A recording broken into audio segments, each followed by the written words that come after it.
Innal hamdalillah nahmadullah wa nasta'inuhu wa nastaghfiruhu wa nastahdi wa na'udzu billahi min syururi anfusina wa min sayyiati a'malina may yahdihillahu fala mudhillalah wa may yudlilhu fala hadiyalah. Asyhadu an la ilaha illallah wahdahu la syarikalah wa asyhadu anna Muhammadan abduhu wa rasuluh la nabiyya wa la rasula ba'da. Nusalli wa nusallim ala rasulillah wa nabiillah Muhammad sallallahu alaihi wasallam wa ala alihi wa ashabihi wa man tabi'ahum bi ihsanin ila yaumil qiyamah. Amma ba'd, qala Allah ta'ala fi kitabil karim, a'udzu billahi minasyaitonir rajim. Ya ayyuhalladzina amanu taqullaha haqqa tuqatih wa la tamutunna illa wa antum muslimun. Al-ayah. Para jamaah sekalian yang dirahmati Allah, alhamdulillah kembali kita mengulangi syukur kita kepada Allah Ta'ala. Kalau tadi pagi saya bersama dengan rekan-rekan Muslim Bikers Malang Raya bersyukur kepada Allah karena diberikan nikmat bisa berkumpul di Pantai Gondang Merah, kemudian ngaji di sana. Kami mengulangi lagi syukur kepada Allah Ta'ala karena kita sampai di tempat ini untuk yang kesekian kalinya, khususnya saya, yakni untuk ngaji kitab Riyadhus Shalihin yang sudah menjadi kesepakatan kita. Dan ini ngaji yang ya beberapa kali spesial ya. Kalau bulan yang lalu spesial karena ada yang syukuran karena menikah. Ya, sekarang spesial karena teman-teman Muslim Bikers Indonesia Malang Raya chapter itu juga turut ngaji bersama kita, sehingga ini nikmat yang kita harus banyak bersyukur karena Allah Ta'ala masih memberikan kepada kita banyak sekali kebaikan berupa kesehatan, kebaikan berupa keselamatan, kebaikan berupa kebahagiaan, kebaikan berupa taufik hidayah Allah Ta'ala agar kita senantiasa istiqomah taat dan takwa kepadanya.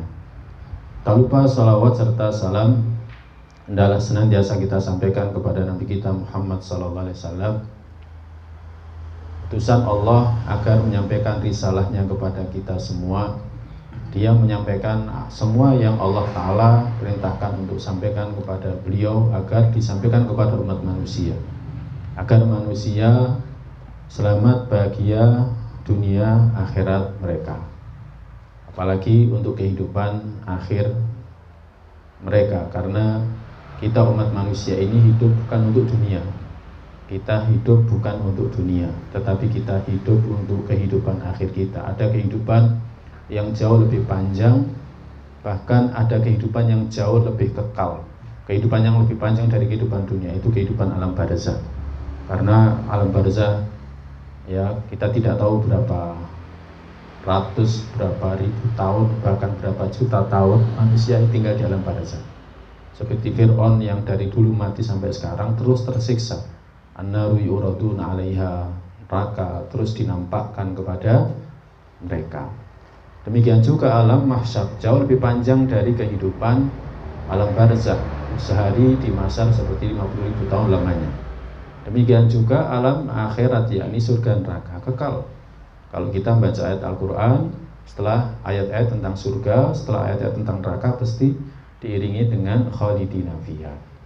Maka ya petunjuk Nabi SAW, apa yang mesti kita lakukan dalam kehidupan dunia, hendaklah kita mengikutinya. Ikuti, ya, ikuti, taati, selamat. Kayak kita seringkali bilang kepada anak kita, melo omongane bapak. Bapak wis pengalaman uripe, melo omongane bapak, ya kan? Nanti kamu akan sukses insyaallah Ta'ala. Nah, Nabi kita sallallahu alaihi wasallam diberikan ilmu oleh Allah Ta'ala, risalahnya akan disampaikan kepada kita semua.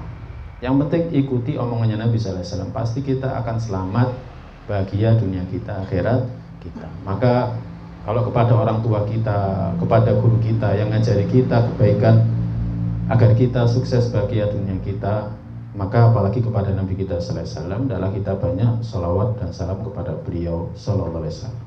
Semoga kelak kita ketemu dengan beliau di telaganya, dan semoga kelak kita mendapatkan syafaatnya dan dikumpulkan di surga yang sama dengan beliau sallallahu alaihi wasallam. Ikhwatal iman yang dirahmati Allah Subhanahu wa taala, kita telah tuntas membahas bab al-muraqabah. Kita akan melanjutkan membahas tentang at-taqwa. Ya, benar nggih? Kita akan bahas tentang masalah at-taqwa. Taqwa. Istilah yang maklum, sudah banyak diketahui, masyhur, sudah banyak dikenal. Tetapi ada perbedaan. Ya, ada perbedaan dalam bersikap antara salafus soleh terdahulu dengan kita pada saat sekarang. Ketika orang dikatakan pada saat sekarang, bertakwalah kepada Allah, biasa saja, seolah-olah hambar, tidak ada isinya. Padahal para salafus soleh terdahulu ketika diingatkan bertakwalah kepada Allah, mereka takut. Mereka langsung berhenti dari kemaksiatan, mereka langsung berhenti dari perbuatan dosa. Mereka bersegera dalam melakukan ketaatan kepada Allah Ta'ala. Ya, itu yang terjadi pada generasi awal terdahulu dari kaum muslimin. Ya, bagaimana mereka ketika dikatakan kepada mereka ittaqillah, bertakwalah kepada Allah, mereka langsung diam, nggak berani melakukan perbuatan dosa, bersemangat dalam melakukan ketaatan kepada Allah Ta'ala. Tapi kalau kita seringkali ketika mendengarkan ungkapan takwa, takwalah kalian kepada Allah, ya biasa saja, seolah-olah ucapan yang tidak bermakna, tidak menggetarkan jiwa kita. Maka penting kita untuk mengkaji masalah at-taqwa. Ikhwatal iman yang dirahmati Allah, takwa itu apa? Takwa itu kalimatun tadullu ala dafi syai'in an syai'in bi ghairi. Takwa itu adalah kalimat kata yang menunjukkan mencegah sesuatu dengan sesuatu yang lain. Mencegah sesuatu dengan sesuatu yang lain. Mencegah siksa dengan menjauhi dosa. Mencegah siksa dengan patuh taat kepada Allah Ta'ala. Itu takwa. Ya, haitsu yaj'alu bainahuma wiqayah, menjadikan antara keduanya ada pembatas. Menjadikan antara kita dengan siksa Allah ada pembatas. Saya sampaikan ke teman-teman MPI ya pada saat kita ngaji, kita ini nggak bisa milih. Ketika di alam kubur pasti diuji, difitnah dengan ujian yang melebihi beratnya ujian dunia. Nggak ada ujian yang lebih berat dalam kehidupan dunia menyamai bahkan melebihi ujian alam barzah. Ditanya oleh malaikat penjaga kubur, pertanyaannya nggak multiple choice, nggak MC, nggak ABCD, nggak. Tapi pertanyaannya adalah man rabbuka, madza dinuka, man nabiyuka. Kalau dalam riwayat yang lain, madza taro an hadzal rajul, apa yang kau ketahui tentang laki-laki ini? Dan nggak ada yang bisa menjawab pertanyaan itu kecuali orang yang dikuatkan oleh Allah Ta'ala. Allah berfirman, yutsabbitullahu alladziina aamanu bil qouli tsabit fil hayatid dunya fil akhirah. Allah akan kuatkan, Allah akan teguhkan dengan perkataan yang teguh dalam kehidupan dunia dan akhirat orang-orang yang beriman. Jadi nggak akan ada yang bisa menjawab pertanyaan itu kecuali yang ditolong oleh Allah Ta'ala. Kalau tidak ada yang bisa menjawab pertanyaan itu kecuali yang ditolong oleh Allah Ta'ala, berarti tidak ada satupun yang bisa menolong. Bahkan diri kita pun nggak akan bisa nolong diri kita kalau nggak ditolong oleh Allah Ta'ala. Makanya salah satu doa orang ketika mengantarkan jenazah itu doanya adalah selain Allahumma firlahu warhamhu, ya Allah ampuni dia, ya Allah rahmati dia. Di antara doanya Allahumma razukhu tsabat, ya, atau Allahumma tsabitu, ya Allah kuatkan dia, kuatkan dia. Nah, kalau kita tahu bahwa di alam barzah nanti kita akan mendapatkan ada satu ujian yang sangat berat, yakni ditanya oleh malaikat penjaga kubur, melebihi beratnya ujian skripsi, tesis, disertasi. Maka dalam kehidupan dunia kita akan bersiap diri melakukan apapun yang membuat Allah nanti menguatkan kita. Caranya apa? Perintah Allah kita kerjakan, larangan Allah kita tinggalkan. Nah, takwa itu seperti itu. Demikian juga kalau kita mengimani bahwa nanti kita dibangkitkan pada hari kiamat, kemudian dikumpulkan di mahsyar, kondisi yang sangat mengerikan, berdiri saja, ya, berdiri saja, nggak bisa duduk, nggak bisa sujud, 50.000 tahun lamanya, ya, kondisi matahari didekatkan. Kalau kita mengimani hal itu, maka kita akan berusaha bagaimana caranya nanti urusan kita dalam kehidupan akhir diringankan, dimudahkan. Seperti memberikan keringanan orang yang hutang, seperti memberikan keringanan atau bantuan kepada orang yang butuhkan. Wallahu fi aunil abdi makanal abdu fi auni akhi. Allah senantiasa menolong seorang hamba selama hamba itu menolong saudaranya. Nah, itu takwa. Demikian juga kita nanti mesti melewati neraka. Ya, dalam surat Maryam Allah berfirman, wa in minkum illa waridha. Tidak ada seorang pun dari kalian kecuali melewati neraka. Karena ala rabbika hatmam maqdiya, itu ketetapan atas Rabb kalian yang mesti terlaksana. Kalau kita mengimani itu, bagaimana caranya kita selamat dari neraka dan tiba ke surga? Dan kita nggak punya pilihan. Kita nggak punya pilihan, saya nggak mau lewat jembatan ini, saya di sini saja, nggak bisa. Karena Allah berfirman, wa in minkum illa waridha. Tidak ada seorang pun dari kalian kecuali harus melewatinya. Maka kita akan melakukan apapun yang bisa membuat kita tidak terjerumus, tidak terjatuh ke dalam neraka. Itulah takwa. Jadi itulah takwa. Makanya maknanya adalah ayyaj'alal abdu bainahu wa baina ma yakhaf. Seorang hamba menjadikan antara dirinya dengan yang dia takutkan itu pembatas. Menjadikan antara dirinya dan yang dia khawatirkan pembatas. Jangan sampai saya terjerumus atau saya terkena apa yang saya takutkan, sehingga dia membuat pembatas. Pembatas itu namanya ketakwaan. Nah ini, maka takwa kita kepada Allah menjadikan antara kita dan yang kita takutkan dari Allah, apa itu murkanya, ya kan, siksanya, ya, menjadikan antara kita dengan siksa Allah, murka Allah itu pembatas. Bagaimana caranya Allah tidak marah? Bagaimana caranya Allah tidak murka? Itu namanya takwa. Maka tidak bisa kecuali dengan melaksanakan perintahnya dan menjauhi larangannya. Maka takwa adalah khosyah mustamirrah, ketakutan yang terus menerus. Ketakutan yang terus menerus.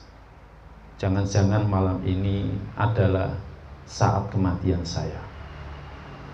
Akhirnya apa yang dia lakukan? Sebelum tidur dia wudhu dulu, kemudian dia, ya kan, duduk di atas pembaringan, ya, dia bersihkan dulu. Karena sunnah Nabi kita sallallahu alaihi wasallam, sebelum kita beranjak ke tempat tidur, maka tempat tidur itu kita bersihkan dulu.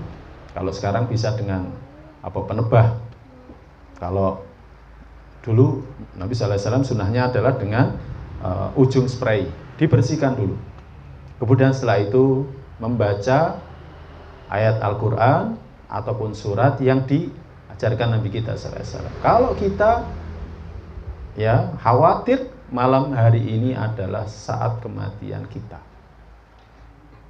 kemudian selain membaca ayat ataupun surat dari Al-Quran yang ma'thur dari Nabi kita sallallahu alaihi wasallam, juga membaca doa-doa yang diajarkan Nabi kita sallallahu alaihi wasallam. Agar apa? Agar jangan sampai nanti ketika kita mati ini, ya kan, mati dalam keadaan yang tidak bertakwa.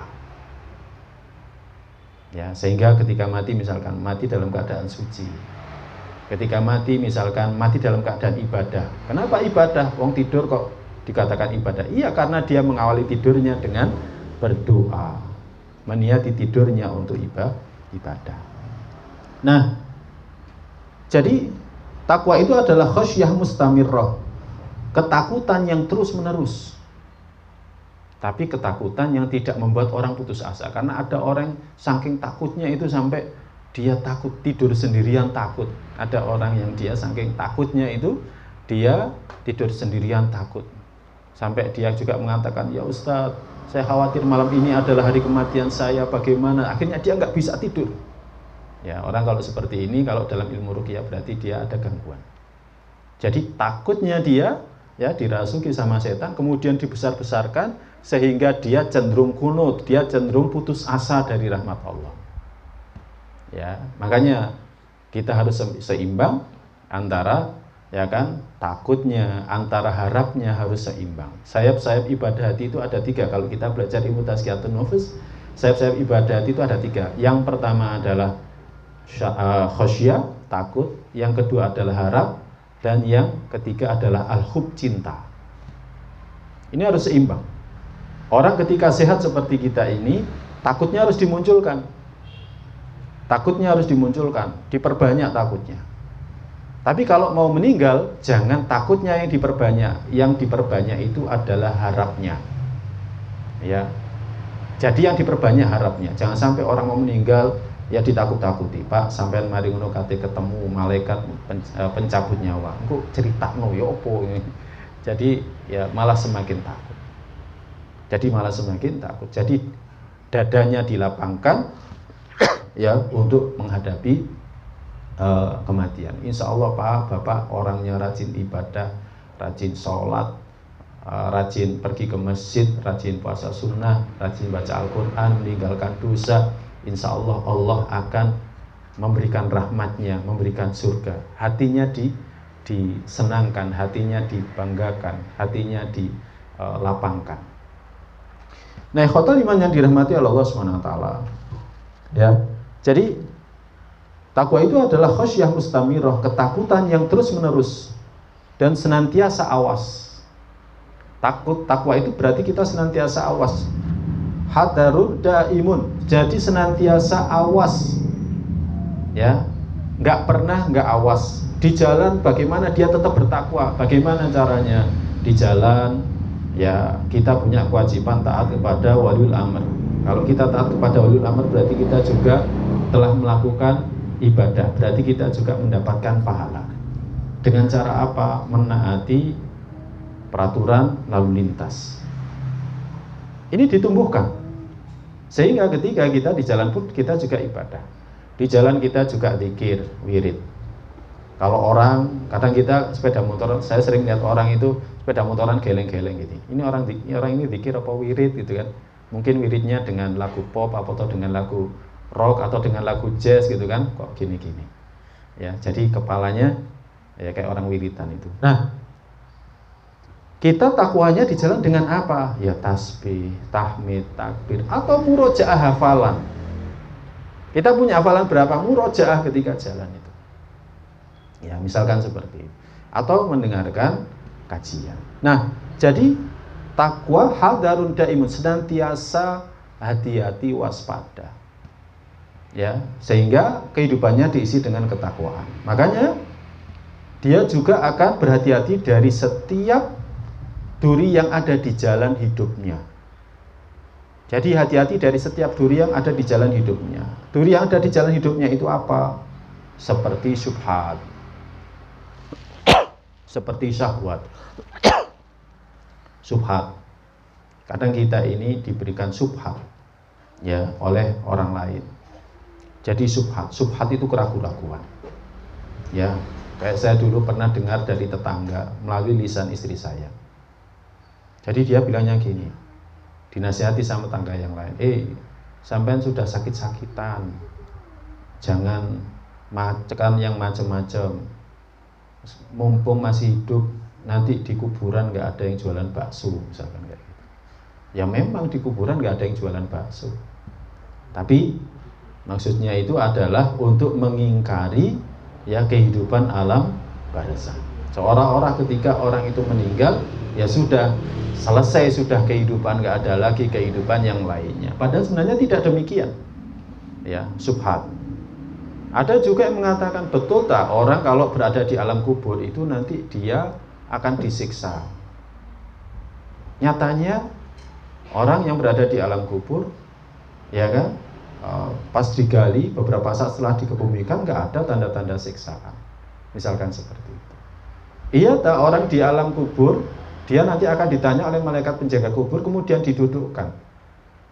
Ya, dia didudukkan di alam kubur, dia didudukkan. Bisa tak duduk? Wong tempatnya sempit, lahat itu sempit. Jenazah dimasukkan pres. Jadi jenazah dimasukkan ke lahat itu yang setengah lingkaran itu dimasukkan, kemudian ditahan sama papan, itu ngepres. Nggak bisa duduk. Berarti nggak ada pertanyaan alam kubur, bohong itu. Nah, itu namanya syubhat. Kalau kita beriman, kita nggak akan melogikakan hal itu, karena nggak akan masuk di logika kita, nggak akan masuk di akal kita. Memikirkan orang yang berada di alam kubur nggak akan bisa kita. Mikirkan yang di sebelah ini saja, istri kita lagi ngapain, kita nggak bisa. Istri kita nggak ikut ngaji lagi ngapain, nggak bisa. Apalagi mikirkan orang yang mati di alam kubur, dia ditanam, kemudian disebutkan dalam hadis dia didudukkan, didatangi oleh dua malaikat penjaga kubur. Ya nggak bisa kita, nggak bisa. Akal kita nggak bisa menjangkaunya. Nah, ini namanya syubhat. Ya, jadi syubhat ini banyak dalam perjalanan kehidupan kita, banyak sekali syubhat. Makanya pentingnya ngaji, tujuannya untuk apa? Meningkatkan iman kita. Kalau kita sering ngaji, iman itu akan meningkat terus. Tapi kalau kita nggak pernah ngaji, iman itu nggak akan meningkat. Demikian juga misalkan khutbah Jumat itu dengarkan betul. Itu untuk meningkatkan iman kita. Karena di jalan kita, dalam perjalanan hidup kita ini, mesti ada duri-duri syubhat. Dan ada juga yang kedua, duri-duri syahwat. Ada juga duri-duri syahwat. Syahwat itu apa? Keinginan kepada dunia, ya, yang di luar jangkauan kita. Ya. Jadi mencintai dunia secara berlebihan, itu namanya syahwat. Nah, ikhwatal iman yang dirahmati Allah SWT, kita ya dalam bertakwa itu kita harus sadar, jangan sampai syahwat kita ini, ya kan, mengalahkan kita dari menggapai tujuan kita. Makanya itu namanya takwa. Ya, ingat kita hidup di dunia untuk akhirat. Jangan sampai kita dibuat terlena. Ya, jangan sampai kita dibuat terlena oleh kehidupan dunia. Kalau semisal tadi kita sama teman-teman MPI touring, ya kan, tujuan utamanya dari titik kumpul kita adalah di pantai. Ya sudah, itu tujuan utamanya. Jangan sampai nanti kita mampir, kemudian mampirnya kita itu menjadi tujuan utama kita. Jangan. Tujuan utama kita adalah di sana. Kemudian dari sana tujuan utama berikutnya itu adalah di masjid tadi, masjid yang untuk sholat. Ya, tujuan yang kedua. Kemudian tujuan ketiga di sini. Nah, tujuan kita hidup itu untuk kehidupan akhir. Maka jangan sampai kita ini, ya kan, dilalaikan oleh syahwat kita. Ya, kerja, kemudian lupa segala sesuatunya, nggak sholat, ya kan, apalagi nggak ngaji juga. Bahkan yang lebih parah itu sampai nggak memperhatikan keluarganya, anak istrinya. Ya, saya pernah tahu ada teman ya yang menceritakan tentang ya seseorang ngajar terus mulai dari pagi. Kalau disiplinnya subhanallah jam 7 masuk.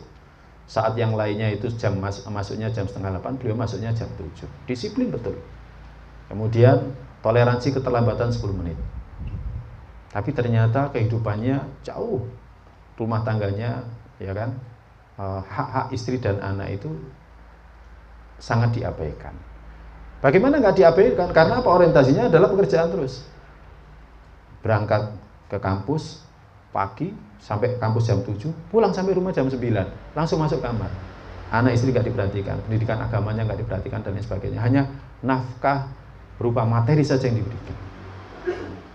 Khotal iman yang dirahmati Allah SWT, jangan sampai seperti itu. Kita hidup untuk akhirat, bukan untuk dunia kita. Nah, takwa itu adalah seperti itu. Ketakutan yang terus-menerus, ya kan? Hadarun daimun, kewaspadaan yang senantiasa, ya, dalam rangka menghadapi duri-duri di jalanan, baik berupa syubhat ataupun syahwat. Maka dari itu, kata takwa biasanya diperuntukkan untuk meninggalkan yang diharamkan. Jadi ketika dikatakan, hei bertakwalah kepada Allah, maksudnya berhenti, jangan melakukan perbuatan dosa. Pada umumnya seperti itu. Makanya semestinya kita harus mengetahui, ya, Kita bertakwa itu dari apa? Kita bertakwa dari apa? Kita itu harus tahu. Kita bertakwa dari siksa dunia. Kita bertakwa dari siksa alam barzah. Kita bertakwa dari siksa akhirat. Makanya Nabi pernah bersabda kepada para wanita sahabiah. Ketika Nabi menyebutkan bahwa kebanyakan penghuni neraka itu adalah kaum wanita, Nabi bersabda, ittaqinnar walau bisyikki tamrah. Bertakwalah kalian dari api neraka walaupun dengan secuil kurma. Akhirnya para sahabiah semangat untuk bersedekah. Untuk apa? Untuk menjauhkan diri mereka dari yang dikhawatirkan, yang ditakutkan. Ikhwas sekalian yang dirahmati Allah Subhanahu wa taala, Imam Nawawi mengetengahkan banyak firman Allah dalam masalah ini. Di antaranya dalam surat Ali Imran ayat 102, Allah berfirman, ya ayyuhalladzina amanu taqullaha haqqa tuqatih. Wahai orang-orang yang beriman, bertakwalah kalian kepada Allah dengan sebenar-benarnya takwa. Yang diseru, yang dipanggil ini siapa? Yang diseru, yang dipanggil ini adalah orang beriman. Semakin besar keimanan dia, maka akan semakin besar ketakwaan dia. Semakin besar keimanan dia kepada kehidupan alam barzah, maka semakin besar pula ketakwaannya. Semakin besar keimanan dia terhadap kehidupan alam neraka, maka semakin besar pula ketakwaannya. Seperti itu. Ya. Maka orang-orang beriman diperintahkan untuk bertakwa haqqa tuqatih, sebenar-benarnya. Ya, bertakwa kepada Allah sebenar-benarnya.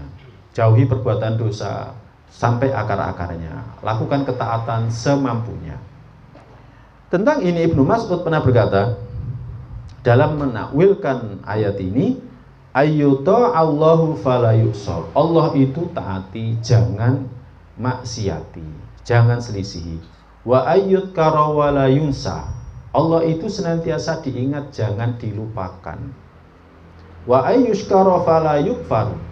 Allah itu disyukuri, jangan dikufuri.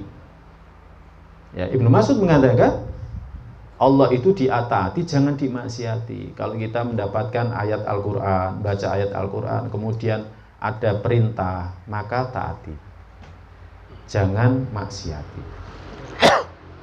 Ya, taati, jangan maksiati. Jadi kalau kita baca ayat Al-Quran, ketemu ayat perintah, maka langsung berusaha untuk taat. Saya sudah mengerjakan belum? Contoh misalkan, kalau kemarin bulan puasa, ya kan, kita baca ayat puasa, ya ayyuhalladzina amanu kutiba alaikumusiyam. Oh, berarti Allah merintahkan kepada kita puasa, merintahkan saya puasa. Sudahkah saya puasa? Oh, saya sudah puasa. Nah, seperti itu. Demikian juga ketika baca ayat-ayat tentang sholat, perintah zakat, perintah birrul walidain, ya, maka kita harus introspeksi, saya sudah birrul walidain atau belum. Ya, jadi seperti itu. Itu makna Allah ditaati dan tidak dimaksiati. Ayyudkara wala yunsa. Allah itu senantiasa diingat, jangan dilupakan. Ya, kita harus senantiasa ingat Allah, jangan sampai melupakan Allah dimanapun kita berada. Dimanapun kita berada, apakah di masjid, ataukah di rumah, ataukah di jalan, di tempat kerja, ingat Allah, jangan sampai dilupakan. Ya, jangan sampai dilupakan, karena di situ nikmat Allah kita dapatkan di jalan. Ya, di jalan kita jalan kecepatan tinggi. Ya, di situ ada, ya kan, karunia Allah yang banyak Allah berikan kepada kita. Berapa kali kita diselamatkan. Di rumah banyak sekali karunia Allah. Allah berikan kepada kita istri yang sholihah. Ya, pulang rumah, ya, datang langsung disambut, ya, disambut, dikasih senyuman, ya, dikasih harapan dan lain sebagainya. Ya, mau minum apa, mau makan apa, gitu. Ya, bersyukur kita. Demikian juga anak-anaknya yang sholihah, nurut, diminta apapun oleh orang tuanya nurut. Ya, maka ingat Allah ketika berada di tengah-tengah keluarga, ingat Allah. Ketika diberikan anak, ingat Allah. Ya kan, ada tetangga yang tidak diberikan anak, sampai sekarang nggak punya anak, sampai usaha ke sana kemari, sampai bayi tabung sekian puluh juta sudah dia keluarkan tapi nggak punya anak. Nah, seperti itu. Ketika di rumah, ingat Allah, tidak dilupakan. Demikian juga ketika berada di tempat kerja, yang di pasar misalkan, ya kan. Pasar sekarang, kalau kita lihat pasar-pasar tradisional, banyak yang sepi. banyak yang sepi, sedikit sekali pengunjung yang datang ke sana. Tapi ketika ada saja pengunjung yang datang ke sana, ini adalah karunia Allah. Bagaimana Allah menggiring hati orang-orang itu menggiring hati orang-orang itu untuk datang ke pasar, kemudian jual beli bersama dengan kita. Itu nikmat Allah, ya. Sehingga kita banyak zikir. Allah juga disyukuri dan tidak dikufuri. Nah, maka orang yang beriman akan senantiasa bertakwa dengan sebenar-benarnya takwa. Demikian juga firman Allah dalam surat At-Taghabun. Fattaqullaha mastata'tum. Bertakwalah kalian kepada Allah semampu kalian. Ayat ini Allah merintahkan kepada para hambanya bertakwa semampunya. Semampuannya. Sebagaimana disebutkan dalam kitab Sahihain dari Abu Hurairah, di mana Nabi sallallahu alaihi wasallam bersabda, "Idza amartukum bi amrin fa'tu minhu mastata'tum." Kalau aku perintahkan kepada kalian satu perintah, maka datangi perintah itu semampu kalian. Wa ma nahaitukum anhu fastanibu. Dan apa yang aku larang kalian darinya, maka hentikan. Prinsip kalau mengerjakan perintah itu semampunya. Prinsip meninggalkan larangan Allah itu totalitas, nggak bisa ditawar. Tapi kalau mengerjakan perintah masih bisa. Orang yang baru masuk Islam, dia nggak bisa sholat, ya, dia nggak bisa sholat, maka semampunya. Semampunya. Saya beberapa waktu yang lalu melihat video, ada saudara kita baru masuk Islam, dia belajar sholatnya dari mana? Dari lihat YouTube.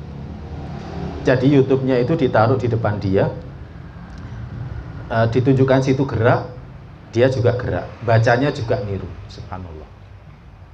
Kerjakan semampu kita. Kita tahu ada perintah sholat sunnah yang muakkad, kerjakan semampu kita. Kita nggak mungkin misalkan di awal langsung mengerjakan sebanyak 10 rakaat, ya, 2 rakaat sebelum subuh, 2 rakaat sebelum dan sesudah sholat zuhur, 2 rakaat ba'diyah maghrib, ba'diyah isya. Kita ambil yang paling muakkad dulu. Yang paling muakkad itu adalah 2 rakaat qobliyah subuh. Itu yang paling diketekankan, lebih baik dari dunia beserta isinya. Itu kita konsisten dulu. Kemudian nanti kita tingkatkan rawatib ba'diyah maghrib, rawatib ba'diyah isya. Agak longgar karena kita sudah berada di rumah. Nanti kita tingkatkan juga rawatib qobliyah zuhur, rawatib ba'diyah zuhur. Kita tingkatkan juga dengan sholat sunnah qobliyah asar, misalkan seperti itu. Jadi melakukan ketakwaan itu semampu kita. Gak bisa sholat dengan berdiri maka dengan duduk, gak bisa dengan duduk maka dengan berbaring, ya kan? Berbaring bagaimanapun. Sholat berbaring itu sholatnya ahli a'dzar, ya. Ada yang mengatakan miringnya ke kanan, tapi kalau nggak bisa miring ke kanan ya sudah, ya. Dalam kondisi terlentang, kakinya dihadapkan ke arah kiblat, misalkan seperti itu. Nah itu, fattaqullaha mastata'tum. Ini ikhwatal iman yang dirahmati oleh Allah SWT. Maka dalam melakukan ketakwaan, ya, kita ini harus pertama orientasi bertakwa kepada Allah. Pokoknya ada perintah Allah apapun kita berusaha mengerjakan, ada larangan apapun dari Allah kita akan tinggalkan. Untuk perintah maka kita berusaha melakukan semampu kita, tapi konsisten. Kalau sudah bisa sekali dijaga. Kalau kita bisa ngaji di tempat ini, maka jaga konsistensinya. Kalau perlu sampai mati. Kalau perlu sampai mati. Kita punya kajian misalkan di Bulu Lawang ini sebulan 2 kali. Lakukan sampai mati. Jangan genjot, jangan gaspol, kemudian nanti mogok. Itu istilah kita di teman-teman MPI itu.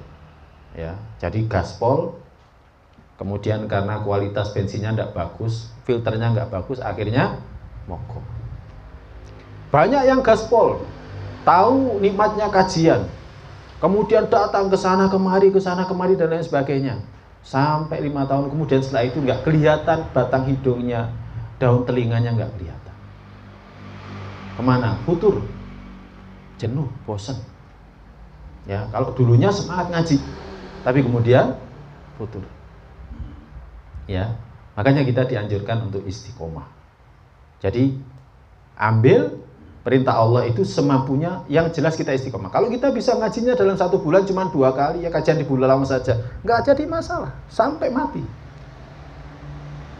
Kalau merasa kita masih haus, nggak jadi masalah, tambah lagi, tapi lakukan sampai mati.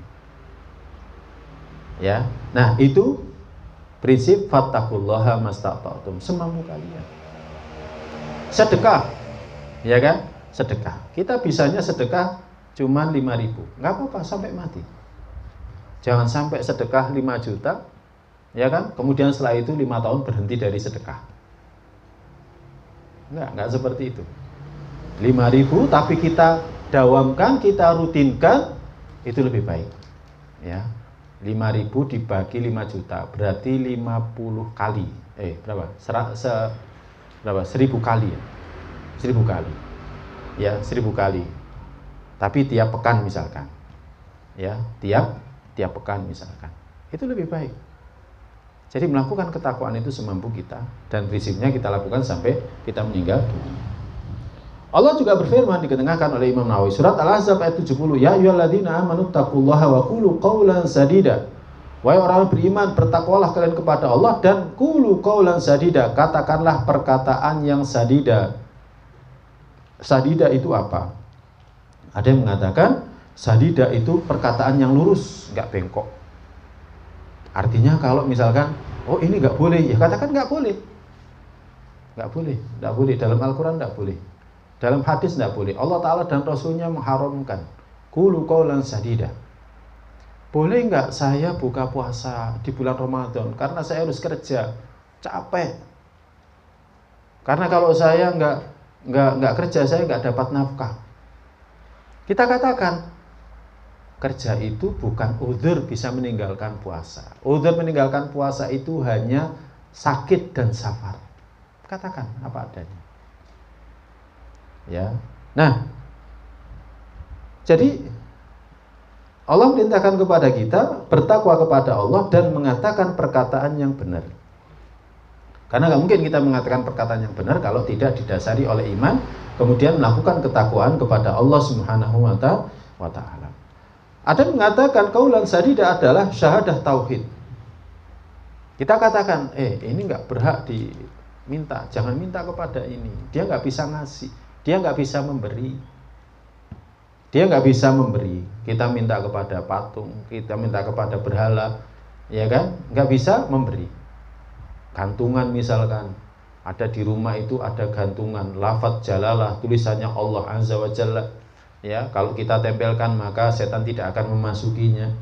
Ya, kita katakan enggak, gantungan ini tidak akan menjaga rumah kita dari godaan setan, gangguan setan. Yang menjaga rumah kita dari gangguan setan, godaan setan itu adalah Allah Ta'ala. Ketika kita masuk rumah dengan mengatakan bismillah, maka rumah kita akan dijaga. Jadi dari perbuatan kita, bukan gantungan itu. Ya, seringkali kita nggak sadar gantungan-gantungan itu bagian dari tamimah, ya jimat-jimat. Ya, kecuali kalau memang menggantungkan, ya hanya sekedar sebagai hiasan untuk mengingatkan kita dzikir, maka tidak menjadi masalah. Tapi kalau misalkan hati kita bergantung, itu yang nanti akan menjaga rumah kita, maka itu yang mendatangkan kemusyrikan, kita menyekutukan kepada selain Allah Subhanahu wa Ta'ala. Nah, ini ikhwatal iman yang dirahmati oleh Allah Subhanahu wa Ta'ala. Buahnya apa? Di antaranya kalau kita bertakwa dalam surat At-Talaq ayat 2-3, wa may yattaqillaha yaj'al lahu makhraja wa yarzuqhu min haitsu la yahtasib. Siapa yang bertakwa kepada Allah, Allah akan jadikan untuknya jalan keluar dan Allah akan berikan untuknya rezeki dari jalan yang dia tidak menyangkanya. Ya, Allah akan berikan kepada dia rezeki dari jalan yang dia tidak menyangkanya. Buah dari takwa itu apa? Kita akan diberikan jalan keluar dari masalah kita. Berapa banyak orang yang punya masalah, kemudian dengan bertakwa kepada Allah, jalan keluar itu tiba-tiba terbuka dengan sendirinya, lapang. Urusan rumah tangga kita awalnya kelihatan seperti nggak ada jalan keluar, ya kan, sepertinya susah, sepertinya sempit jalan itu. Tapi dengan kita bertakwa kepada Allah, akhirnya ada jalan keluar. Ada orang yang sepertinya nggak bisa mempertahankan rumah tangganya. Cuman kita sampaikan, ini ada dalam Al-Quran surat At-Tolak, surat perceraian. Tolak itu kan artinya perceraian. Baca itu. Ya, siapa yang bertakwa kepada Allah, Allah akan menjadikan untuknya jalan keluar. Wes gini, sekarang suami istri biasakan ngaji. Ya, nanti setelah ngaji ditingkatkan. Suaminya jaga sholat jamaahnya. Istrinya, ya kan, jaga kehormatan dirinya, kehormatan suaminya, didik anaknya dengan sebaik-baiknya. Terus datangi pengajian. Tiba-tiba jalan keluar itu datang dengan sendirinya. Ya inilah memang yang memberikan kita ya jalan keluar dari masalah kita itu Allah. Kita nggak bisa keluar dari masalah kemudian membuat jalan keluar dari masalah kita, enggak. Kalau nggak ditolong oleh Allah nggak bisa kita. Jadi yang nolong itu sebenarnya adalah Allah. Berapa banyak orang punya masalah rumah tangga, masalah pekerjaan gitu kan. Sebenarnya kata kuncinya gampang, yakni bertakwa kepada Allah Ta'ala. Wa yarzuqhu min haitsu la yahtasib, dan Allah akan berikan kepada dia rezeki dari jalan yang dia tidak menyangkanya. Syekh As-Sastri Hafizullah Ta'ala mengatakan, siapa yang pingin kaya, siapa yang pingin banyak uang, maka caranya gampang, sholat. Jaga sholatnya yang 5 waktu, ya kan, jamaah, laki-laki, untuk yang laki-laki, ya kan, pasti rezeki akan datang. Akhirnya beliau membacakan surat At-Talaq ayat 2 sampai ayat 3 ini. Wa yarzuqhu min haitsu la yahtasib. Makanya kalau kita merasa rezeki kita sempit, mungkin kita kurang bertakwa kepada Allah. Jadi mungkin kita kurang bertakwa kepada Allah. Dagang kok nggak lancar-lancar, usaha kok nggak lancar-lancar, mungkin kita kurang bertakwa kepada Allah Ta'ala. Ini ikhwatal iman yang dirahmati Allah SWT. Coba lihat ya, saudara kita ya, orang-orang di Arab Saudi sana. Mereka kadang kalau bekerja, ya ini kesaksian orang sana, kalau bekerja kan kadang ya seperti itu. Tapi kalau urusan sholat sudah nomor 1, waktunya sholat. Dan buahnya apa? Ya kita lihat sendiri, negara yang sangat kaya, rakyatnya makmur, ya kan? Yang nggak kerja saja di sana sudah dapat penghasilan. Orang sekolah juga mendapatkan biaya hidup, ya kan? Ditanggung oleh negara. Ya, bahkan sampai orang-orang yang belajar ke sana dari luar negeri juga ditanggung oleh negara. Jadi subhanallah, ya itu adalah contoh. Maka kalau kita pingin, ya kita dimudahkan semua urusan kita, jaga sholat 5 waktu kita, apalagi jamaah kita. Ya, demikian juga kalau kita ingin rezeki kita dilancarkan, dilapangkan oleh Allah, jaga sholat 5 waktu kita. Demikian juga Allah berfirman dalam surat Al-Anfal ayat 29. In tattaqullaha, Al-Anfal ayat 29. In tattaqullaha, jika kalian bertakwa kepada Allah, yaj'al lakum furqanan, Allah akan menjadikan bagi kalian pembeda. Furqan, yukafir ankum sayyiatikum wa yaghfir lakum. Allah akan ampuni dari kalian kesalahan-kesalahan kalian, dan Allah akan hapuskan dari kalian kesalahan kalian, dan Allah akan ampuni kalian. Wallahu dzul fadlil adzim, dan Allah itu punya karunia yang sangat besar. Jadi kalau kita bertakwa kepada Allah Ta'ala, Allah akan berikan kepada kita furqan. Ya, Allah berikan kepada kita taufik mengetahui mana yang baik, mana yang tidak baik, mana yang benar, mana yang batil. Ya, kita akhirnya tahu ini nggak baik, ini buruk. Beda dengan orang yang tidak bertakwa kepada Allah Ta'ala. Kita lihat bagaimana pemeluk agama yang lain itu kan, menjadikan binatang sebagai sesembahan, ya kan? Binatang yang mereka itu sebenarnya derajatnya di bawah manusia, tetapi kok dijadikan sebagai sesembahan. Ya kan, logika berpikirnya itu di mana? Ya, jadi logika berpikirnya di mana? Ya, kemudian bagaimana peribadatan agama yang lain ya, ketika mereka menyembah Tuhan mereka, perlakuannya kepada Tuhan mereka dan lain sebagainya, sangat berbeda dengan yang kita rasakan. Maka ini adalah nur, cahaya yang Allah berikan kepada kita ketika kita bertakwa. Makanya terus bertakwa kepada Allah, Allah nanti akan berikan kepada kita furqan. Dan ini dampaknya apa? Banyak. Di tempat kerjakah, di rumahkah, ya kan? Ataukah di jalan, Nanti kita akan tahu, oh ini benar, ini enggak benar. Yaitu makna yaj'al lakum furqanan. Allah akan jadikan bagi kita ini furqan, pembeda. Ya, jadi bisa bedakan mana yang baik, mana yang buruk. Kan kadang kita lihat ada logika orang itu nggak bisa jalan. Kenapa dia bisa seperti itu? Ya karena dia tidak bertakwa kepada Allah. Tapi kalau kita bertakwa kepada Allah, logika kita itu akan jalan. Karena Allah apa? Yaj'al lakum furqanan. Dan yang nggak kalah penting, kesalahan kita dihapuskan, dosa-dosa kita diampuni oleh Allah Ta'ala. Ini ikhwatal iman yang dirahmati oleh Allah Subhanahu wa Ta'ala. Hadis yang pertama tentang masalah takwa. Ya. Hadis yang pertama tentang masalah takwa. Yakni hadis yang diriwayatkan dari Abu Hurairah radhiyallahu ta'ala anhu. Dia pernah mengatakan, dikatakan, wahai Rasulullah, man akramun nas? Wahai Rasulullah, siapakah manusia yang paling mulia? Maka Nabi sallallahu alaihi wasallam bersabda berdasarkan keumuman, atqahum, manusia yang paling mulia itu adalah atqahum, yang paling bertakwa. Nabi sallallahu alaihi wasallam bersabda seperti ini karena Allah berfirman, inna akramakum indallahi atqakum. Orang yang paling mulia di antara kalian itu yang paling bertakwa. Ya, bukan yang paling kaya, bukan yang paling pinter, bukan karena kalau yang paling pinter berarti yang gelarnya banyak berarti dia yang paling mulia. Enggak. Yang paling mulia itu adalah yang paling bertakwa. Maka kalau para sahabat mengatakan laisa an hadza nas'aluka, bukan tentang ini kami bertanya kepada Anda. Maka Nabi bersabda fa Yusufu nabiullah. Maka Yusuf nabiullah, orang yang paling bertakwa. Orang yang paling mulia, ya. Orang yang paling mulia adalah Yusuf. Dia adalah nabiullah, ibnu nabiillah, ibnu khalilillah. Nabi sallallahu alaihi wasallam bersabda, orang yang paling mulia adalah Yusuf. Kenapa Yusuf? Karena Yusuf adalah anaknya Nabi. Karena Yusuf adalah Nabiullah. Dia seorang bendaharawan negara, tapi dia seorang nabi. Dan dia juga anaknya seorang nabi. Anaknya Israel. Atau nama lainnya Yakub. Dan anaknya nabi juga, yakni Nabi Ishak. Dan anaknya Khalilillah, anaknya kekasihnya Allah. Makanya dia yang paling mulia. Ini menunjukkan bahwa orang itu kalau sudah orangnya bertakwa, nasabnya baik, yaitu orang yang paling mulia.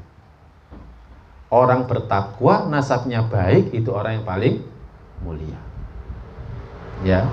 Tapi kalau dia nasabnya enggak baik, tapi orangnya baik, tidak lebih mulia daripada orang yang nasabnya baik tapi orangnya baik. Ya, nasabnya baik, orangnya enggak baik, ya enggak baik. Ya, jangan sampai dikatakan, oh dia anaknya ini, tapi kelakuannya tidak sama dengan nasab yang ada di atasnya. Dia bukanlah orang yang baik. Makanya Nabi sallallahu alaihi wasallam ketika ditanya, bukan tentang ini kami bertanya. Kemudian Nabi menjawab, orang yang paling mulia itu adalah, Nabi mengatakan, ya Nabi Yusuf. Ya, dia seorang nabi. Dia malah mengajak keluarganya dari kemiskinan, kemudian hijrah dari Syam menuju ke Mesir. Kemudian di Mesir mereka menjadi mulia karena kemuliaan Nabiullah Yusuf. Nabiullah Yusuf sendiri juga anaknya Nabiullah Yakub yang bergelar Israel. Ya, yang mana dia bapak dari para nabi. Konsekuensinya dia punya kemuliaan. Israel Yakub juga anaknya Ishak. Ishak adalah anaknya Nabiullah Ibrahim. Ya, maka semakin memuliakan dia. Tapi para sahabat mengatakan laisa an hadza nas'aluka, bukan tentang ini kami bertanya kepada engkau. Maka Nabi bersabda, fa an ma'adinil arabi tas'aluni. Maka tentang asal usul Arab yang mana yang kalian tanyakan kepadaku. Tentang asal usul Arab yang mulia yang mana yang kalian tanyakan kepadaku. Kemudian Nabi bersabda, khiyaruhum fil jahiliyah, khiyaruhum fil Islam. Siapa di antara mereka yang paling baik dalam masa jahiliyah, kemudian dia masuk Islam, ya kan? Maka dia menjadi baik. Idza faqahu, jika mereka itu faqih, jika mereka paham. Ya, dulu orangnya baik, kemudian kenal Islam, kemudian dia menjaga kebaikannya, kemudian terus meningkatkan kebaikannya, ini orang yang mulia. Ya, ini orang yang mulia. Dulunya dia adalah pemimpin, dulunya dia adalah ditokohkan. Ketika pada masa jahiliyah belum mengenal Islam, dia ditokohkan, dia dimuliakan. Kemudian dia faham kebenaran, kemudian dia mengikuti kebenaran itu, dia mendapatkan taufik dari Allah Ta'ala. Kemudian dia istiqomah di atas kebenaran itu, menjadi pembela kebenaran, maka dia adalah orang yang paling mulia. Akhlaknya baik ketika masa jahiliyah. Sebelum Islam, baik. Ya kan? Suka menyantuni orang, suka nyantuni fakir miskin, suka membantu orang. Kemudian dia mengenal Islam, dia beriman, bertakwa, maka semakin sempurna. Nah,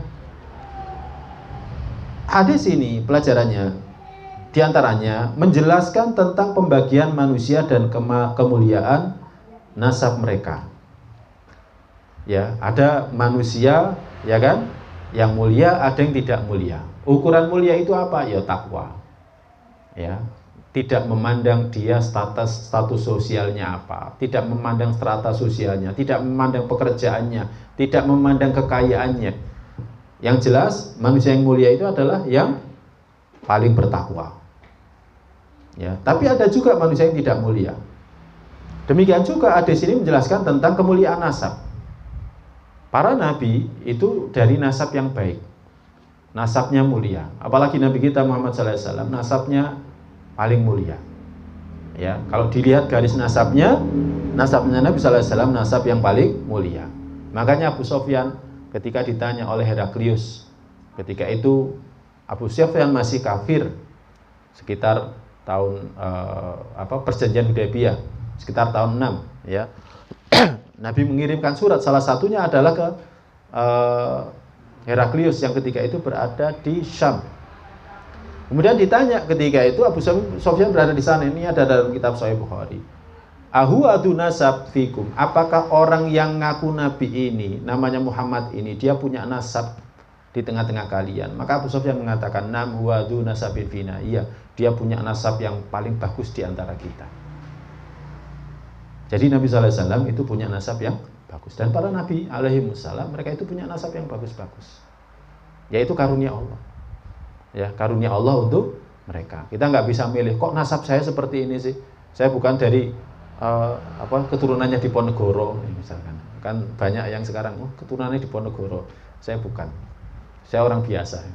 Nah, jadi itu karunia Allah yang Allah berikan kepada siapa yang Allah kehendaki. Kita nggak bisa milih, tetapi kita bisa memilih untuk menjadi orang yang mulia dengan cara menjadi orang yang bertakwa. Menjadi orang yang bertakwa. Nah, kemudian kemuliaan nasab itu akan dianggap jika di sana diiringi dengan kemuliaan takwa. Ya, kemuliaan nasab itu menjadi dianggap kalau diiringi dengan ketakwaan. Ya, nasabnya bagus, bertakwa. Oh, bagus. Anak Gus soleh misalkan, ya bagus. Ya, anaknya kiai, orangnya soleh, bagus. Anaknya ustadz, ya, dia berilmu juga, bagus. Ya kan, mulia. Jadi semakin mulia. Ya, jadi dia keturunan nasab yang baik, punya nasab yang baik, tapi dia juga bertakwa. Ya, maka itulah kemuliaan yang sebenarnya. Nah, kemudian hadis ini menjelaskan kepada kita, manusia itu dimuliakan karena ketakwaan dia kepada Allah Azza wa Jalla. Maka semakin dia bertakwa, maka semakin banyak kebaikannya dalam kehidupan dunianya, semakin tinggi derajatnya dalam kehidupan akhirnya. Orang kalau semakin bertakwa, nanti derajatnya ditinggikan dalam kehidupan akhir. Derajat tinggi itu dalam kehidupan akhir itu sangat kentara. Ya, sangat kentara. Nabi SAW pernah bersabda, inna fil jannati mi'ah darajatan a'addahallaha lil mujahidina fi sabilillah. Allah Azza wa Jalla dalam hadis Bukhari, ya, insyaallah, Allah Azza wa Jalla telah sesungguhnya di surga itu sesungguhnya di surga itu ada 100 tingkat derajat, ada 100 derajat.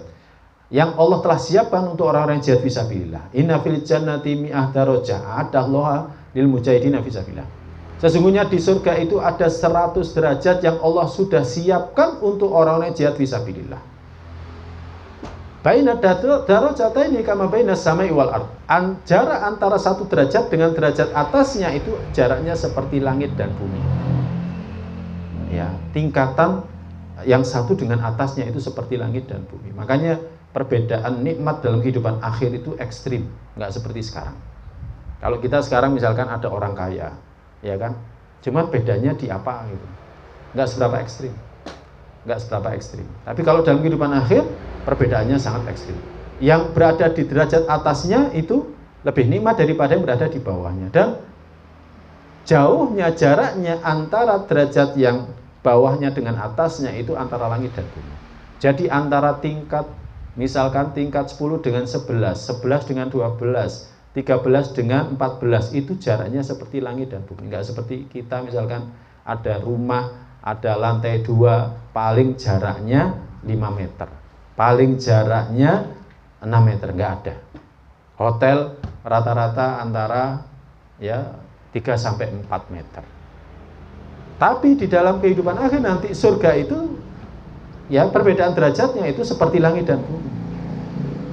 Ibnu Hajar mengatakan, ya kan, maka sebagaimana Allah telah menyiapkan untuk orang jihad fisabilillah 100 derajat, maka Allah juga siapkan bagi orang-orang yang bertakwa melakukan amal salih, ya kan, sama 100 derajat. Yang ahli sholat dengan yang ahli sholat levelnya di bawahnya, ya kan, tentu beda surganya. Yang berbeda di bawahnya tentu beda juga tingkatan surganya, dan seterusnya dan seterusnya. Jadi kebaikan orang yang bertakwa itu nanti akan betul-betul dia rasakan kebaikannya ketika dalam kehidupan akhir tiba. Ya, tentu kenikmatan yang dia dapatkan berbeda. Makanya semakin bertakwa, derajat kita semakin tinggi. Derajat kita semakin tinggi. Nah, pelajaran berikutnya, hadis ini menjelaskan tentang keutamaan Nabiullah Yusuf alaihissalam. Nabiullah Yusuf alaihissalam. Nabiullah Yusuf punya akhlak yang mulia, ya, punya nubuah. Dia sebagai seorang nabi, nasabnya mulia, akhlaknya mulia, ya kan? Dia juga dimuliakan sebagai seorang nabi. Para jamaah kalau membaca kisahnya Nabiullah Yusuf itu, subhanallah, Nabiullah Yusuf alaihissalam itu sama sekali nggak punya dendam sama kakak-kakaknya.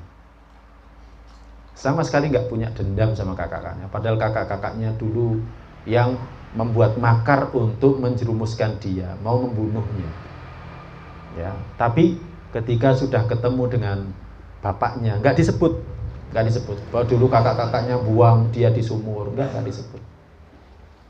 disebut. Yang lalu sudah lalu. Akhlaknya sangat mulia. Dan itu surat Yusuf itu diturunkan oleh Allah kepada Nabi kita sallallahu alaihi wasallam ketika berada di Mekah. Sehingga Nabi sallallahu alaihi wasallam betul-betul bercermin terhadap kisahnya Nabiullah Yusuf alaihissalam dalam menyikapi kaumnya. Ya, makanya Nabi sallallahu alaihi wasallam akhlaknya juga mulia. Ya, Nabiullah Yusuf. Makanya Nabiullah Yusuf dipuji di sini. Orang yang paling mulia itu adalah Yusuf. Ya, kisahnya Nabiullah Yusuf itu cuma ada satu surat, tapi kisahnya sangat menakjubkan. Akhlaknya ketika dia difitnah dikatakan yang goda istrinya gubernur, ya kan? Tapi dia tetap memilih penjara daripada dia melakukan perbuatan dosa. Ya, kemudian ketika ada kesempatan mau keluar, ternyata lupa. Jadi yang dipeseni yang nanti akan selamat, ya kan? Yang nanti akan menjadi pelayannya raja itu diingatkan, tolong sebut nama saya. Tapi dibuat lupa oleh Allah sehingga Nabiullah Yusuf tetap dipenjara, dan Nabiullah Yusuf tetap sabar. Sampai akhirnya, ya kan, ketika rajanya sendiri, Raja Mesir ketika itu bermimpi, ya kan, ada 7 ekor sapi yang makan 7 ekor sapi yang kurus. Akhirnya diberitahukan. Kemudian setelah itulah, ya kan, diberitahukan bahwa yang menakwilkan itu adalah Nabiullah Yusuf. Tapi kemudian Nabiullah Yusuf nggak mau keluar dulu, ya, sebelum dia membuktikan bahwa dia tidak bersalah. Akhirnya baru wanita-wanita Mesir mengakui kesalahan mereka. Ya, istrinya gubernur baru mengakui kesalahan mereka. Betapa sabarnya Nabiullah Yusuf. Saudaranya datang, gak nuntut balas, gak menceritakan kalau dulu dibuang sama kakak-kakaknya, enggak. Nah ini, makanya dia adalah orang yang paling mulia. Orang yang punya akhlak, dia punya nasab yang baik, dia juga dipilih sebagai seorang nabi. Nasabnya baik, akhlaknya baik, ya kan? Dia punya ilmu, ya kan? Maka ya kemuliaan dia miliki. Nah, pelajaran yang terakhir ini juga menjelaskan kepada kita betapa ilmu itu punya keutamaan yang melebihi keutamaan nasab dan kekayaan, kemuliaan, kehormatan. Orang kalau punya ilmu, ya kan? Orang kalau punya ilmu, maka dengan ilmunya dia menjadi mulia walaupun dia bukan orang yang mulia dari sisi nasab. Para jamaah barangkali pernah tahu Mubarak, Ibnul Mubarak, seorang tabi'in. Ya, bapaknya itu adalah Mubarak. Ya, anaknya namanya Abdullah bin Mubarak. Ya, Mubarak ini dikisahkan dia ini seorang budak, tapi dia sangat amanah. Sampai suatu ketika majikannya bilang, tolong ambilkan buah yang masak di sana. Akhirnya diambilkan. Ternyata buah yang dimakan itu ternyata bukan buah yang matang, buah yang enak. Sampai akhirnya ditanya, kamu kerja di sini sudah berapa tahun? Sudah berapa tahun? Saya kerja di sini sekian tahun. Masa nggak bisa bedakan mana buah yang enak, mana buah yang nggak enak? Apa jawaban dia? Saya kan disuruh menjaga, bukan disuruh untuk makan. Dia seorang budak, jadi nggak pernah makan. Ada buah jatuh nggak pernah dimakan, karena amanahnya, akadnya dia disuruh untuk menjaga. Akhirnya buah dari kejujurannya itu akhirnya dia dinikahkan dengan putrinya majikannya ini. Padahal dia seorang budak. Kemudian lahirlah dari dia seorang ulama dari kalangan tabi'in namanya Abdullah bin Mubarak. Jadi walaupun dia nasabnya dari seorang budak, tapi dengan sebab ilmunya akhirnya dia menjadi orang yang mulia. Wallahu a'lam bishawab. Mungkin ini yang bisa kita kaji pada pertemuan kali ini. Sudah jam 5. Ya, semoga yang sedikit ini bermanfaat untuk saya